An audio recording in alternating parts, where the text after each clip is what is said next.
अस्सलाम वालेकुम नाज़रीन, लीडर टीवी प्रोग्राम रूबरू सां गॾु मां आहियां कासिम राजपर। नाज़रीन, असां सां हिकु अहिड़ी शख़्सियत जेका हूअं त हुनजी सुञाणप सहाफ़त आहे, ख़ासि तौर ते अंग्रेज़ी सहाफ़त, कुझु अरसो पाण सिंधी सहाफ़त में बि कमु कयो अथव। ऐं हीअ प्रोग्राम असांजी जेका जीएन मुग़ल साहिब सां विहक आहे, उहा टी विहक आहे। ऐं अॼोके प्रोग्राम जो असां जेके यादगिरियूं आहिनि मुग़ल साहिब सां ॻाल्हाईंदासीं। ऐं जिते असां सिलसिलो गुज़िरियल प्रोग्राम जो छॾियो, अॻिते उतां ई वेंदासीं। मुग़ल साहिब, कल्ह तव्हां शायदि का ॻाल्हि करणु पिया चाहियो घोटकीअ वारे हवाले सां। ॻाल्हि हिते हुई त बाद में मूंखे लाहौर मां डिप्टी इलेक्शन कमिश्नर जे ऑफिस मां ऑर्डर आयो त तोखे फौरी तौर ते ट्रांसफ़र कयो वियो आहे ऐं तूं नवाबशाह पहुच ऐं फलाणी ट्रेन में चढ़ ऐं उतां जो जेको इलेक्शन ऑफिसर जेको उहो तव्हांखे उते रिसीव कंदो। ऐं फौरी तौर ते मूं सामान खयो ऐं आयुसि ट्रेन ते, लाहौर पहुतुसि। उहो वाक़ई नवाबशाह पहुची वियो। पोइ नवाबशाह में इलेक्शन ऑफिसर होसि। इन दौरान मूंखे सखर में जेको मूं तव्हांखे ॿुधायो त ॿियो बि इलेक्शन ऑफिसर हो, तंहिंजो मूंखे टेलीफोन आयो त मुग़ल साहिब हिते नूर लुंड साहिब मूंखे ॾाढा इलाज कया आहिनि, अर्ज़ु कया आहिनि त इन माण्हू सां मुंहिंजी मुलाक़ात करायो। हुनखे पुठियां वाक़े जी ख़बर सॼी पइजी वई, हुनखे सॼी ख़बर पइजी वई। तंहिंखे हुन चयो त मूंखे ऐं मूं वटि हिकिड़ो राति महिमान थिए। सो हुन मूंखे तमामु ज़रूरु कयो। मुंहिंजो ठीकु आहे। पोइ आउं वरी हिकिड़े ॾींहुं ग़ालिबन छंछरु ॾींहुं आचर राति आउं सखर पहुतुसि। हुन ड्रेस ॿिए ॾींहुं हुननि असांखे पंहिंजूं गाॾियूं मोकिलियूं। पोइ हिकिड़े ख़ासि अरसे खां पोइ पंहिंजो हुन ॻोठ ताईं जुलूस जी शिकिल में मूंखे वठी विया। तमामु घणी हुननि मुंहिंजी ख़िदमत कई, इज़त कई। ऐं पछाड़ी में जेॾीमहिल पोइ ख़ुदा हाफ़िज़ चयोसीं त मुंहिंजा हथ वठी बीह रहियो त मुग़ल साहिबु, तव्हांजी असीं ॾाढी इज़त कयूं था ऐं उमेदु न कंदुसि जीअं पंहिंजो ग़ुलाम ते महिर कयो। अच्छा मुग़ल साहिब, पाण कल्ह इहा ॻाल्हि बहस कंदे ॻाल्हि विसरी वई त पोइ तव्हांजी रिपोर्ट ते अमल थियो न थियो हुयो? उन फौरी तौर ते अमल थियो ऐं हुननि जिन इहे वोट जेके उन वटि जेके रजिस्टर कंदा हुआ उनजे ख़िलाफ़ु एक्शन जी मूंखे ख़बर पई। इहा ख़बर कान पई त उन मथां वधीक ॿियनि जा जेके आहिनि असिस्टेंट कमिश्नर मुख़्तियारकार या डिप्टी कमिश्नर उन्हनि जे ख़िलाफ़ु एक्शन थियो या न थियो, उहा उनजी मूंखे इल्मु न आहे। बाक़ी इहा मूंखे उते उन वक़्तु ख़बर पई त चंद ॾींहंनि जे अंदरि उन्हनि जे ख़िलाफ़ु एक्शन थियो। जेके सुपरवाइज़र हुआ ऐं जेके हुआ तपेदार हुआ जिन इहो जेको कई हुई।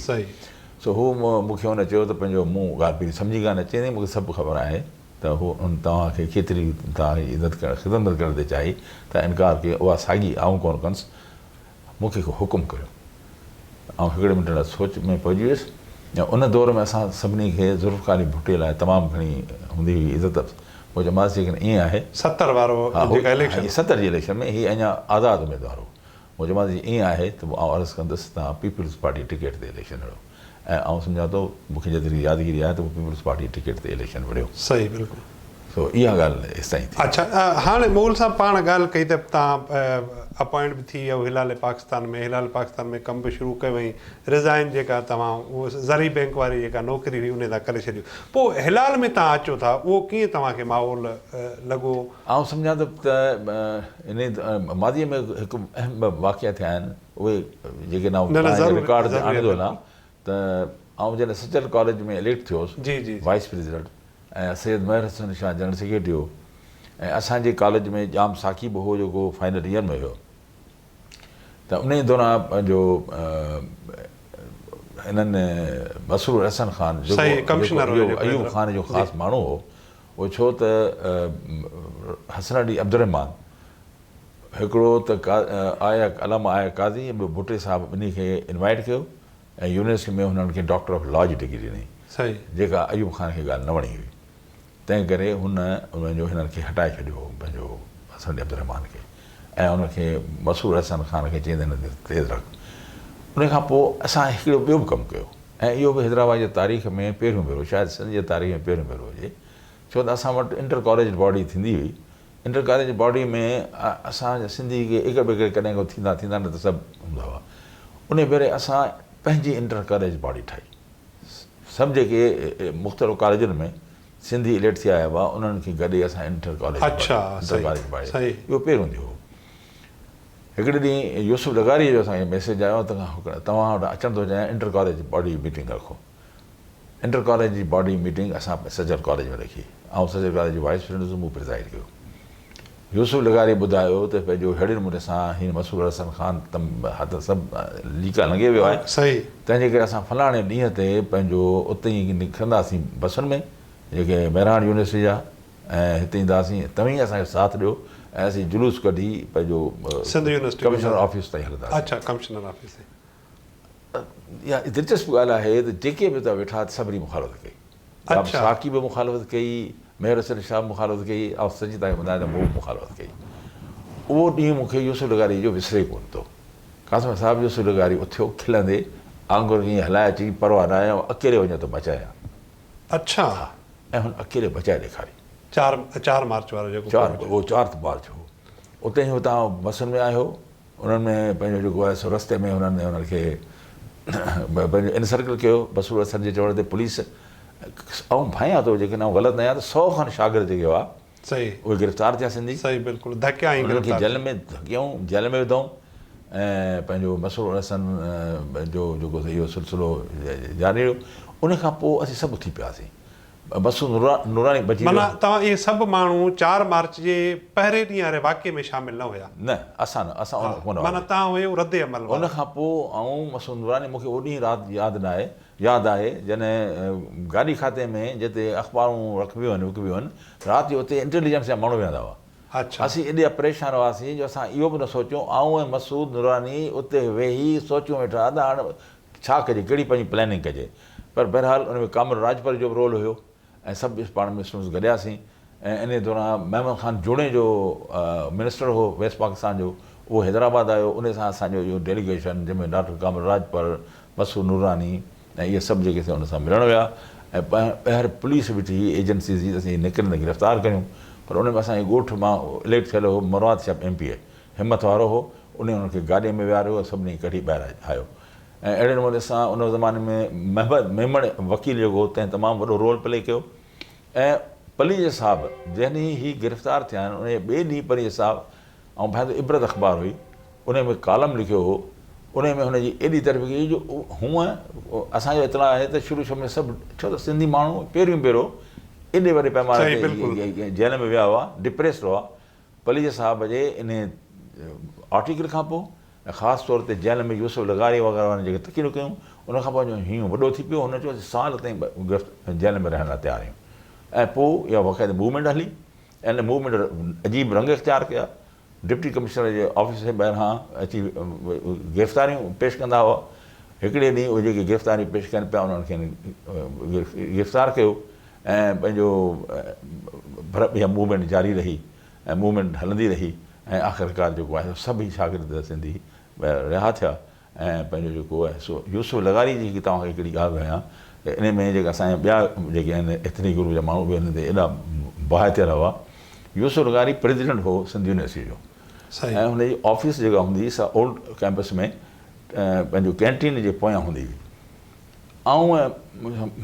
नालो छो त ॿई ॼणा उते हुआसीं असां ॿिन्ही यूसुफ लगारी मोकिलियो गवर्नमेंट कॉलेज जे कम सां हीउ अकेलो हो हीउ ॿाहिरि निकितो अंदरि कैंटीन में हू हमारा वेठा हुआ जिन वटि खुर्दम अलाए छा हुआ हथियार इहो ई हूंदो हू जेॾी महिल यूसुफ लगारी हेठि निकितो त हुन ॾंडा ऐं हिन वटि बि खुर्दम हो हिनजी खुर्दम कढी जीअं हलायो त कंहिंखे हिमत कोन पई थिए जॾहिं आख़िरकार हिकिड़े जो धकु हुनखे लॻी पियो किरी पियो पोइ उन्हनि हुनखे कुटियो इन दौरान असीं बि गवर्नमेंट कॉलेज में वापसि मोटी वियासीं उहो मूंखे यानी सीनरी विसरे ई कोन थी ॿ नियाणियूं सिंध यूनिवर्सिटी जूं उहे अखियुनि में लुड़का हुजनि ऐं उन्हनि मथो खणी पंहिंजे हुननि ते गोंदे रखो ऐं पंहिंजो जेको आहे सो हुनखे उहो ॿी जेका असां हुनखे अहिड़े क़िस्म जो हिनखे पोइ खणाए असां सिविल हॉस्पिटल में जेॾी महिल होश में अचे चवंदा आऊं पलव कंदुसि यूसुफ लगारी त यूसुफ लगारी जो हिकिड़ो वॾो रोल रहियो आहे सिंध जे सियासत में उनखां पोइ हुन हिकिड़ो वॾो ग्रुप ठाहियो उन में असीं बि शामिलु थियासीं पंहिंजो उहो कॾहिं इहा हली ज़िक्र कंदासीं डेमोक्रेटिक ग्रुप जो छा रोल रहियो सही त इहा हिकिड़ी हुई 4 मार्च जेका हुई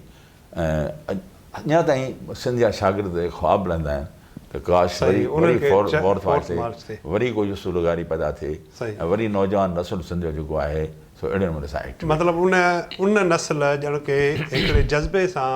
उन दौर जी हालतुनि में सिंध जी क़यादत जी अच्छा हा मौला पाण हाणे हिलाल पाकिस्तान जी पंहिंजो इंटरव्यू थी वियो मरला थी विया सहाफ़त उन दौर जी हिलाल पाकिस्तान छो जो सिंध जी उन वक़्त में वॾे में वॾी अख़बार हुई इबरत बि हुई पंहिंजी जॻह ते पर हिन जो नालो छो जो हीअ थोरो प्रोग्रेस हुई इबरत जो हिकिड़ो टिल्ट जेको आहे पंहिंजे हिसाब वारो हीअ वरी हिकिड़ो पंहिंजे हिसाब सां कीअं उन दौर जी सहाफ़त खे तव्हां हिकिड़ी तव्हांखे ॻाल्हि ॿुधायां त हिलाल पाकिस्तान जो एडिटर सिराज साहिबु थियो ही वॉज यूनिक एडिटर यानी कि हालांकि हुनजो जर्नलिज़म में को तजुर्बो कोन हो राइटर हुयो हा राइटर हो या वकील हुयो न वकील बि थियो राइटर हो या CSS ऑफिसर हो सही बिल्कुलु सही इनकम टैक्स जो या छा बहरहाल CSS ऑफिसर हो ऐं पर हिन जहिड़े नमूने सां अख़बार खे अॻियां हलायो उनजो मिसाल कोन थो मिले ऐं तव्हांखे हिकिड़ी ॿुधायां त उन दौर में सिराज साहिबु अंग्रेज़ीअ में के शयूं अंग्रेज़ी में बि लिखंदो हो अंग्रेज़ी में हिकिड़ी सीरीज़ लिखी त सिंधी ज़बान जेका आहे उनजो जेको रस्म अल ख़त आहे सो चेंज थियणु घुरिजे रोमन रस्म अल ख़त थियणु घुरिजे उन लाइ हुन कई रीज़न्स ॾिना त हिकिड़ी करे सिंधी रस्म अल ख़त इहो थी वियो हलियो त अलाए केतिरियूं असांखे इन जा जेके फ़ाइदा पहुचंदा पर पोइ उन में ख़ुदि सिराज साहिब जा जेके हुआ कलीग हुआ जेके हुन सां गॾु हुआ उन्हनि बि इतफ़ाक़ न कयो पोइ सिराज साहिबु उहा ॻाल्हि छॾे ॾिनी पर सिराज साहिबु जेको सो सहाफ़त करे हलायो ऐं सिंध जे माण्हुनि जी ख़िदमत कई सिंधियुनि जी ख़िदमत कई स्टाफ सां तमामु सुठो रहंदो हो जेको कमु बि सुठो कंदो हो उन जी इज़त कंदो हो ऐं सिराज वास रियली एसेट हो असांजी अच्छा मुग़ल साहिबु भला जेका डेडिकेशन कम सां हूंदी आहे या जेका माण्हू जी उन सां मोहबत थिए थी दिलचस्पी थिए थी हाणे उन दौर जी सहाफ़त जो जेकॾहिं तव्हां मुक़ाबिलो अॼु सां कयो उहो पाण करे त कोन था सघूं पर उनखे तव्हां ॾिसो कीअं था साईं हीअं आहे त उहो हिकिड़ो अजीब दौरु हो माण्हुनि में यानी की हिकिड़ो जज़्बो हो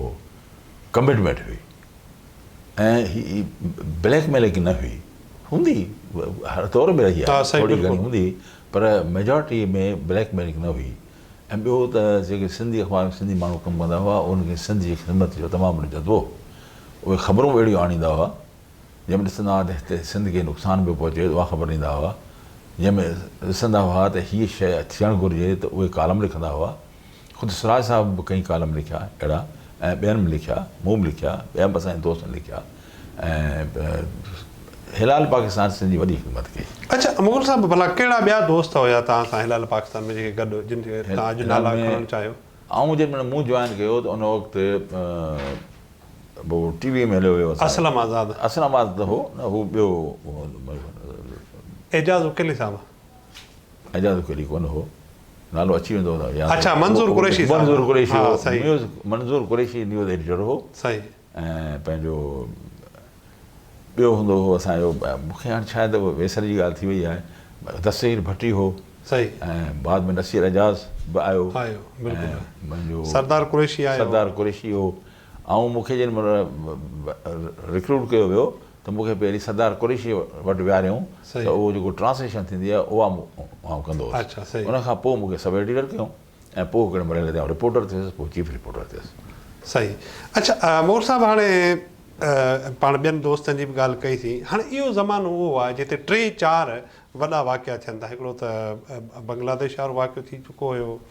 भुट्टे साहिब जी हुकूमत अची वई ॿियो हुयो त हीअ जेके ॿोलीअ जे करे फ़साद थिया हाणे इहे 3 जेके वॾा वाक़िया हुआ हिकु त भुट्टे साहिब जी जेका हुकूमत हुई तव्हांजो कीअं मतिलबु जॾहिं तव्हां रिपोर्टिंग में अची विया पोइ को इंटरेक्शन रहियो हिन दौर में या भुट्टे साहिब खे जेॾी महिल पंहिंजो हटायूं त पंहिंजो हिलाल पाकिस्तान पंहिंजो जेको स्टैंड वरितो ऐं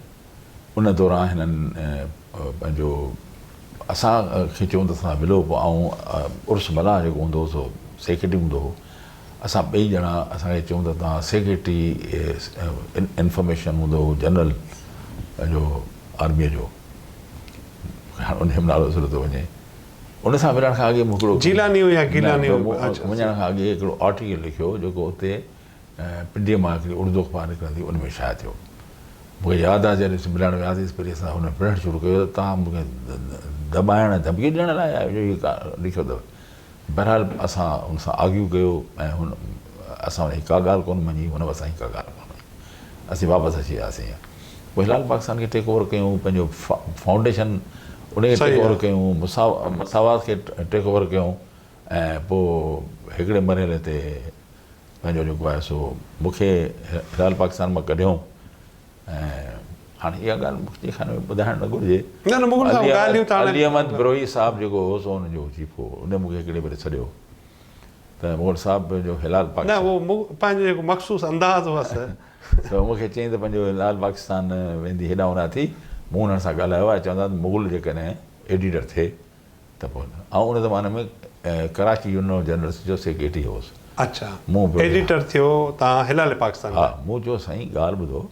ऐं कराची यूनियन जनरल जो जनरल सेक्रेटरी आहियां ऐं जनरल सेक्रेटरी जी सीट तां उथी जेकॾहिं वञी एडिटर जी सीट ते वेठुसि त आईंदा केरु माण्हू असांखे वोट ई कोन कंदो सही त माफ़ु कजो आउं नथो करे सघां पोइ आख़िरकार हुननि मूंखे बि सरदार कुरैशी खे एडिटर कयूं पोइ उन जे हथां मूंखे बि कढायूं नसीर एजाज़ खे बि कढायूं ॿिन्हिनि खे हा भट्टी साहिबु हुयो न न इहो अञा हो उन जे हथां वरी नासिर बरोही खे रखण लाइ चयूं सही इन लाइ मूंखां मुंहिंजी ख़िदमतूं हासिलु कयूं अली अहमद बरोही मूंखे चई तूं हल अहमद अली ख़ान सां मिलणु असीं ॿई गॾिजी वियासीं अहमद अली ख़ान खे कन्विंस कयोसीं त नासिर बरोही डान में हुयो डान में ऐं वेंदुसि पर हुन चइजो त ऐं मुंहिंजो रखनि जॾहिं में वापसि अचणु चाहियां डान में इहा ॻाल्हि असां वञण आई पोइ नासिर बरोही मूंखे कढियो पंहिंजो सही पोइ इहा बि ॾाढी हिकिड़ी इंट्रस्टिंग ॻाल्हि आहे तव्हांखे ॿुधायां त आउं ॿाहिरि निकितुसि बेरोज़गार थियुसि त बरना साहिब खे तमामु घणो फ़िक्रु हो असांजो लीडर हो अहिड़ा माण्हू तव्हांखे कोन मिलंदा पोइ बरना साहिबु पंहिंजो स्टार जो जेको एडिटर हुते असां ॻाल्हायो हुन चयो त भई ठीकु आहे असां वटि कमु करे 15 ॾींहंनि ते असीं हुनजो कमु ॾिसंदासीं जेकॾहिं कमु सही आहे त पोइ चवंदासीं ठीकु आहे न त पोइ तव्हां सिंधीअ मां अचो पिया अंग्रेज़ी वारे पासे अंग्रेज़ी में सॼी इहा बि ॻाल्हि तव्हांखे ॿुधाईंदो हलां त हिलाल पाकिस्तान में कमु करण दौरान ऐं PPI में बि कमु करणु शुरू कयो पघार ज़माने में त वॾी PPI न्यूज़ एजेंसी में बि कमु कंदो हुउसि पोइ आख़िर हिकिड़े मरहले ते पंहिंजो जावेद बुखारी साहिबु चयो त तूं हाणे बिल्कुलु असां वटि रखी सघिजे थो पर मुंहिंजी दोस्ती आहे पंहिंजो सिराज साहिब सां उन खां इजाज़त वठी अचु पर पोइ मूंखे हिमत कोन थी जो असां इजाज़त वठां पोइ PPI मूं जॉइन कोन कई पोइ हीउ स्टार में जेको सो मूं कमु शुरू कयो ऐं भाइंदो 15 ॾींहं में कोन थिया 10 ॾींहं थिया हुआ त पंहिंजो एडिटर आयो ऐं चईंदी कितनी बड़ी ख़बर दी है मुग़ल ने आज से हमारे साथ हैं और ये बाय लाइन लगाएं और फर्स्ट डी लगाएं मुंहिंजे अॻियां उन पंहिंजो जेको न्यूज़ एडिटर आहे मूंखे हुन नालो कमाल जो माण्हू हो उन मुंहिंजे अॻियां सॼी जेका असां फर्स्ट डी ठाही मुंहिंजी नाले जो ग़ुलाम मुग़ल बाय ग़ुलाम मुग़ल हो लिखियो सॼी ख़बर ठही वई हली ऐं बसि प्रेस क्लब बरना साहिबु बीठो हुजे बरना साहिब खे ॿुधो ख़ुशीअ में लुड़क गड़ी पियसि ऐं चयईं त मूंखे ख़बर आहे त मुग़ल जी खीसे में पाइप कान्हे का जेके बि हुयो जेका बि अथव पैसा रखो माण्हुनि पैसा कढिया गुलाब जामुन घुरायूं अच्छा गुलाब जामुन खाऊं पिया सभई मूंखे गुलाब जामुन दॿो न ओचितो उहो न्यूज़ एडिटर उहो अंदरि दाख़िलु थियो प्रेस क्लब जो ऐं डोड़ी वियुसि ओॾी मूं हुनखे चयो मुंहुं खोलो क्यों खोलो गुलाब जामुन क्यों यार आपने ही तो किया है मुझे आप मुखां हुन गुलाब जामुन वठी ज़ोर सां या जेका प्रेस क्लब जी दीवार ते में हई ऐं पंहिंजो उहो जेको एडिटर हो तंहिंखे तमामु घटि वधि ॻाल्हाईं मुग़ल साहब ये सारा काम किया 15 मिनट के बाद दौड़ता हुआ आया कि नहीं हुकूमत का ऑर्डर आ गया मुग़ल को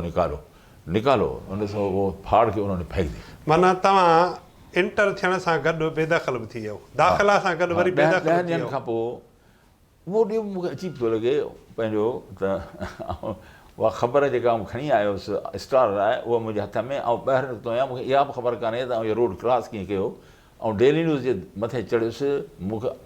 अखियूं उन खोलियूं जॾहिं वाजिद सम्झण चयो मुग़ल ख़ैर कैसे ॾिसां त डेली न्यूज़ में वेठो आहियां ऐं पंहिंजो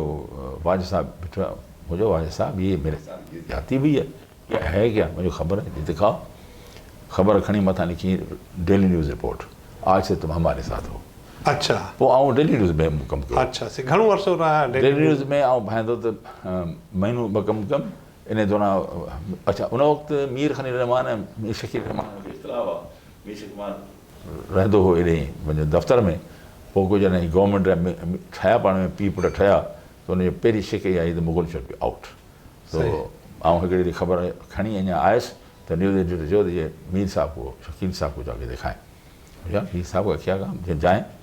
और मीर साहब वटि वियुसि खणी अंदरि रखी छॾियईं चईं आप ऊपर जाएं और जो ड्यूज़ लें और आईंदा माना ख़ैरनि सां तव्हां हितां थियो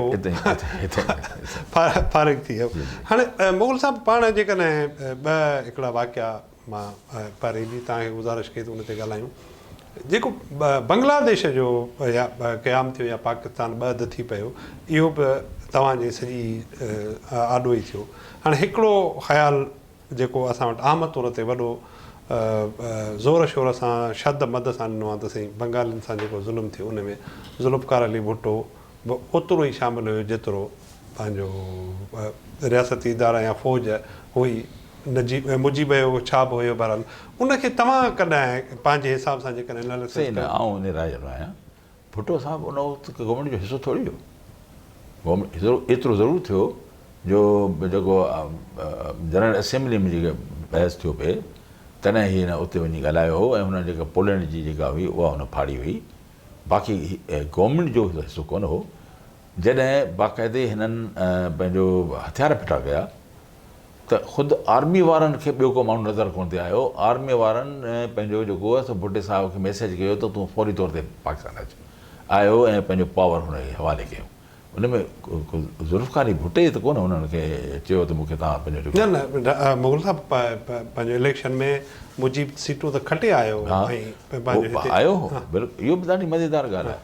भुट्टे सां मुजीब खटी आयो हो पंहिंजो ज़ुल्फ़कार अली भुट्टे पंहिंजो उन में हिकिड़ी अहम ॻाल्हि हुई जंहिं पंहिंजो शेड्यूल तहत यहया ख़ान इलेक्शन कराई हुई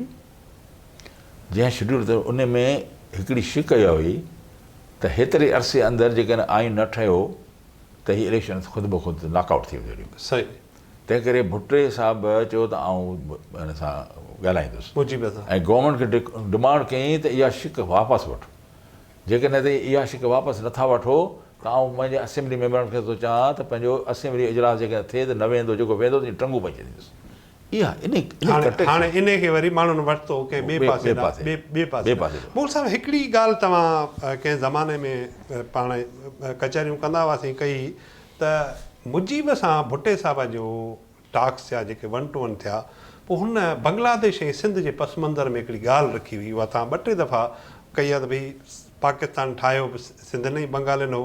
तव्हां न छॾियो असांखे जे छॾींदो त नुक़सानु सभ खां वधीक भुट्टो साहिबु इहो रहे थियो त पाण न अलॻि थियो असां ऐं तव्हां गॾिजी कयो हो ऐं हीअ ॻाल्हियूं वधियूं पई अॻियां वधियूं पई पर हिननि जेको ऑपरेशन शुरू करे छॾियो सही सम्झो ऐं त मुजीब खे जेकॾहिं भुट्टे जे लाइ सॉफ्ट कॉर्नर न हुजे हा त जॾहिं पाकिस्तान ठही वियो ऐं बांग्लादेश ठही वियो त पोइ ज़ुल्फ़कार अली भुट्टो शेख मुजीब रहमान सां मिलणु वियो बिल्कुलु उन दौर में ॿ ॻाल्हियूं थियूं हिकिड़ो त पंहिंजो अलाए केतिरे असांजो इलाइक़ो हिंदुस्तान जे कब्ज़े में अची वियो ऐं केतिरा असांजा 90,000 फौजी हुआ पर मूंखे अंगु विसरी वियो आहे केतिरा फ़ौजी अफ़सर पाकिस्तान जा बांग्लादेश वारनि रोकिया जिन ते केस हलाइण वारा हुआ भुट्टो साहिबु शेख मुजीब रहमान खे दरख़्वास्त कई त इन ते केस न हलायो ऐं शेख मुजीब रहमान सां फ़ाइदो कयो त वेंदे शर्त इन खे वापसि कंदुसि ऐं केस कोन हलियो ऐं हू जंहिंमहिल पहुतो त हुनखे वापसि कयूं ऐं हुननि ते केस न हलियो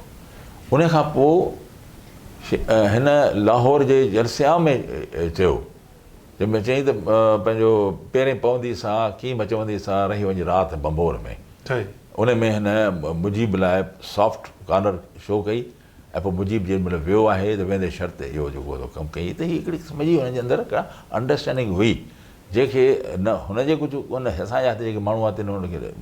ॿियो डायरेक्शन ॾिनो अदरवाइज़ हुनजे अंदरि हिकिड़ी रही जेकॾहिं हीअ विच में ऑपरेशन न कहा हा त थी सघे थो त का अंडरस्टैंडिंग थी वञे मुग़ल साहिबु पाण हीउ सिलसिलो ॻाल्हियुनि जो जारी रखंदासीं पर पाण अॼोके हिन प्रोग्राम खे हिते ई बंदि था कयूं पाण वरी ईंदड़ हिन में जेका ॿियो एपिसोड हूंदो उन में वधीक ॻाल्हाईंदासीं नाज़रीन असां हिकु नए प्रोग्राम सां वरी तव्हांजे ॾाढो हाज़िर थींदासीं तेसिताईं कासिम राजबर खे ॾींदा इजाज़त अल्लाह भाई